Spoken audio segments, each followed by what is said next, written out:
జనాలు కూసున్న కాడికి అన్నొచ్చేటట్టు తిండి, తికాణం నుంచి మొదలుపెడితే బట్టలు, ఆకుకూర కట్టలు, గుండు పిన్నీసుల దాకా సర్వం ఆర్డర్‌లు పెట్టుకునుడు అలవాటు పడ్డరు.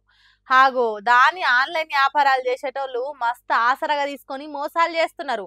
ఆర్డర్ ఇస్తే మన ఇంటికి చేరుకునే సరుకులు ఎట్లున్నాయో చూడుండ్రి. ఇక్కడ జరిగే ప్యాకింగులు చూస్తే నోట్లకు బుక్కెడు బువ్వ కూడా పోదు. అంత గలీజ్‌గున్నాయి.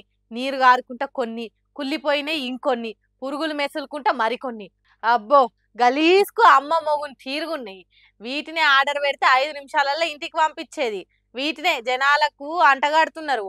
ఆన్‌లైన్ డెలివరీ గోడౌన్‌లల్ల ఫుడ్ సేఫ్టీ ఆఫీసర్లు ఒక్కసారే దాడి చేసినట్టు షేకింగ్‌లు చేసిండ్రు. అగో దాంట్లో బయట పడ్డ భాగోతం ఇది. Zepto, Swiggy, Zomato, Blinkit, big basket, Flipkart, Reliance Jio mart, Amazon, గిమెజాను ఏవో వదిలిపెట్టకుండా చెకింగ్‌లు చేస్తే వాళ్ళ ఘనకార్యాలు బయట పడ్డాయి. ఇసొంటి సరుకులకు ఆర్డర్ పెట్టుకునే జనాలు కూడా కొద్దిగా ఆలోచనలు చేయాలి. మన ఇంటి ముంగటికి బండి దోసుకుంటూ వచ్చే కూరగాయలు తీసుకోవాలి.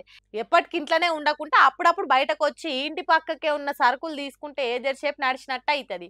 సాదాసీదా వ్యాపారాలు చేసేటోళ్ళతోని మాట కలిపి మాట్లాడితే ఓ తీరుగా దోస్తాను కలుగుతది. పైసలు లేని కాలంలా ఖాతాలు పెడితే సరుకులు ఉద్దరకిస్తారు. మనుషులతోని మెదిలే పద్ధతి తెలుస్తది. కాబట్టి ఆన్‌లైన్ ఆర్డర్‌లతోని పానాలు ఆగం చేసుకోకుండ్రి. ఇరుగు పొరుగు నుండే కిరాణా షాపోళ్ళతోని వన్సిప్పి మాట్లాడుండ్రి. తాజా కూరగాయలు, వస్తువులు అమ్మేటోళ్లకు రూపాయో, రూ. 2 లాభం జరిగేటట్టు చేయుండ్రి.